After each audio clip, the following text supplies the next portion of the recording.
Welcome to the Four Bars Podcast. I'm Ken Leith. And I'm Patty Leith. We are your hosts for some compelling dialogue, encouraging our listeners to strengthen their connections and build strong communities, lifting each other up and connecting in ways that matter. We named the podcast Four Bars as a reference to how hard we work to find a Four Bars connection on our devices. And we wondered what could happen with relationships if we worked as hard at connecting. Let's find out. We want to thank you for being here and spending a little bit of time with us this afternoon. Today we're going to be talking about full signal, which is something we do here every other month. And as a result of that, we talk about different topics that people want to hear. One of them was intergenerational communities. What's the value of it? What's it look like? And it starts with, what do the conversations look like between different generations? And so we found some really wonderful panelists that we're going to have today, and they're going to be sharing their stories with us. They're going to share things that they had similarities on that they may not know right now. They accept some similarities on, but they will find out that they have similarities on. Also, a side note, you've seen a lot of work around here with Brooke and earlier with Jeremiah, and we are filming this for our podcast. It's going to give us a couple episodes out. It's called Four Bars, so we'll also invite you to find those. We'll be releasing in a couple of weeks. It'll be released in 3 sections. Yeah, fourbarspodcast.com, and the first one will drop on 10/23. We think we'll get 2 or 3 because we're going to talk about a lot of different things. If you don't know about Four Bars, we're not bar hopping. It has been encouraged, but we haven't done it yet. We named Four Bars after the pursuit that we make to find a Four Bars connection on our device. And what could we really do in our lives if we put as much energy into the actual connection once we find it? So Four Bars really explores, connectivity in our personal lives, our work lives, and inside of our communities. Yeah, so they are very interconnected. And as we look at those things this evening, we're going to pick some different topics that are going to help to share with that so we can all learn about that and then determine what do we see in intergenerational communities and what's the value. Maybe even we'll want to get involved in that. And once we know what the value is, I do want to again go back to these 5 wonderful people who have donated their time. We knew most people here. One, we didn't. Really happy that we now know him. But I want us to talk about, we have 5 generations from Gen Z to the Traditionalists up here on the stage today. They're not in any order. You can pick them out however you want to call them. That's fine. But they're going to share their different perspectives. They're going to share dialogue. They're going to share stories of things in their lives. They're going to paint those stories, which is one reason we're really happy to have these 5 folks up here because they're great storytellers. So we're going to have that with them. But we're going to highlight some of the things that are, again, similar, but some of them are not, and they're different. And why do they differ? Is it just us as human beings, or is it maybe technology? What could those things be that drive those? But ultimately, when we look at this and building intergenerational communities, it starts with the people themselves and what those experiences are. So this evening, we're going to go through that. And Patty, I'm going to let you take it from there for me. Yeah, I think that what we really want to explore are the commonalities and the things that we share and the reasons that relating intentionally to people in different age groups and in different life stages really makes our lives richer. So we're going to really explore that. Ken referenced that there's a lot of reasons that we have differences. We do a lot of generational work with our business for the companies that are our clients to really help generations understand each other and get along. And what we've found is that many times our generational experiences are different because we've had different things go on around us, different significant events in our lives, different access to technology. But sometimes those differences exist because you're 20 and I'm not, right? So we call it My Mother Hates My Music. Like there have been some differences in generations for the dawn of time. So, so we really want to explore that with the panel. And we want this to be a conversation. If you've come to a full signal workshop before, you know that we have a few ground rules. Yep, I flipped forward too fast. really, we want you to join in the conversation. We're going to ask the panelists some questions and then ask you to ask the panelists some questions, and then we'll ask some more. We're also going to set up some audience participation things. We want to encourage you to be respectful and kind, seek to learn, challenge your thinking, and stay away from politics and religion. That's a big ground rule. It keeps things much more positive, and have fun. So you've gotten to know our panelists a little. Maybe you met them when you came in. We played a series of songs that each one picked out as something significant for them. And so you've gotten a little glimpse into each one, and we'll ask them to speak about that here in a moment. Before we introduce you to all of the panelists, we want you to take a moment and meet someone in the room that you haven't met before. So we're going to just ask you to take a few minutes to meet that person and share why you think intergenerational communities are valuable. We'll just take 2 or 3 minutes, but make sure you meet a new friend. Yeah. So let's meet the panelists. We're going to just share a little bit about how we met each panelist and then turn it over to them to kind of tell us a little more about themselves and why they agreed to do this in the first place. Malia Camacho represents our Gen Z. She is, yes, yay. Woo!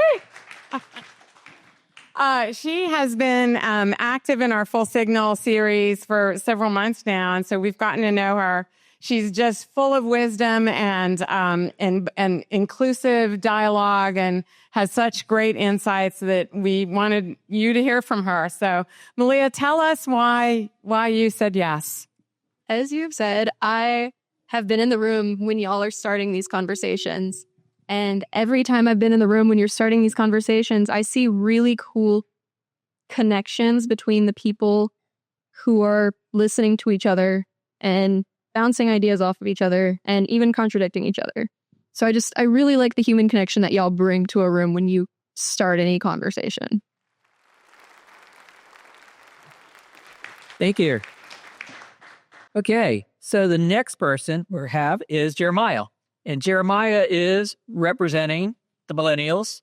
A couple things about Jeremiah. We met him through podcastvideos.com. And he's part of the group who is recording tonight. But we also met this other very dynamic person we didn't know. First, we just knew him from podcast.com. A couple things about Jeremiah.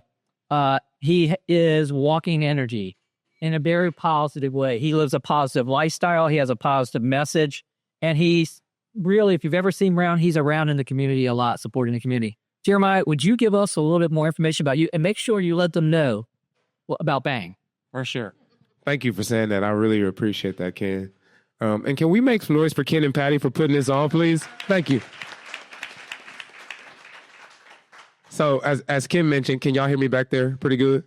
Okay, great. So my name is Jeremiah Pickett. My nickname and artist name is Bang, BAANG. It's an acronym for Believe, Aspire, Achieve, Now Go.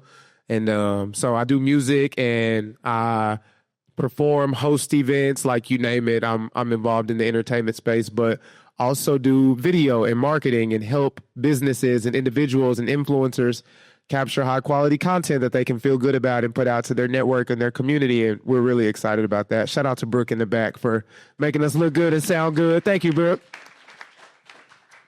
But much like Malia said, I met Ken and Patty, and when you know Ken and you know Patty, they're just so intentional with everything that they do. When they talk to you, they look you in your eyes and like stare in your soul, and they ask questions that are compelling. And so when I met them, we hit it off very, very quickly. I did a concert, I guess a month or so ago, in downtown Bentonville, and they were in the front row with my cousins and my friends, like having the time of their life. So the reason I'm here is because when Ken and Patty ask you to do something, you say yes. So that's why. Thank you. Our next panelist is Leela Davidson. Leela is representing Generation X. I have the privilege of calling Leela a friend. I met her at a book club a couple of years ago, and we've gotten closer. If you watched 4 Bars or listened to it, you know that Leela was a guest in September. She works for Crystal Bridges as the COO there. And I'm going to just turn it over to you, Leland. You tell us a little more about yourself and what made you say yes. Well, thank you. Much like these other folks, you're very charming, you too. So I was flattered to be asked.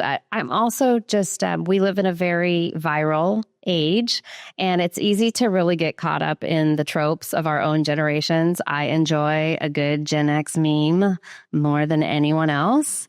But, you know, I work with all the generations. I think this is a fascinating conversation. I think what you said is really important about there are generational differences that are shaped by historical context, but then there's just life stage and life experience differences. So I think this is a really cool forum, and I haven't seen it done before. So thank you. Thanks for saying yes. One of the things that made me think of Leela is her passion for really her generation and what the generations can do together. We've had dialogue about that. So the next panelist I'm going to introduce represents our baby boomers. This is Ray Hernandez. And I'm going to tell a little story about Ray. It's not too often that this kind of thing happens to you, but I was about a year into my business, and I had a really large workshop with a couple of hundred attendees. And back in those days, the print materials for that was, you had a lot. I walked out the door, and it was one of those windy Arkansas days where the door flew open and the box fell out of my hand, and the flyers are dancing across the parking lot. And Ray, he was at the printers, and I think you owned and operated it then. No, I was their customer service. You were in their customer service. He's out there in the parking lot helping me scrape these things up in the rain. So that was 20 plus years ago. We've been friends ever since. Ray, can you tell us why you said yes when we reached out? And tell us a little more about yourself. You've got rich background. I'm not rich, first of all. Rich background. It's difficult to say no to you guys. You're just wonderful people that really care about your community, and that touches me more deeply than anything else. And so whenever you say, "Hey, I need something," I've always said yes. About myself, gosh, I came to Arkansas in 1969 to marry the lady that's way in the back there, hiding from everybody. Rosalie and I were serving in the Marine Corps back then, and I was from Texas. She was from Arkansas, so we got married in Arkansas.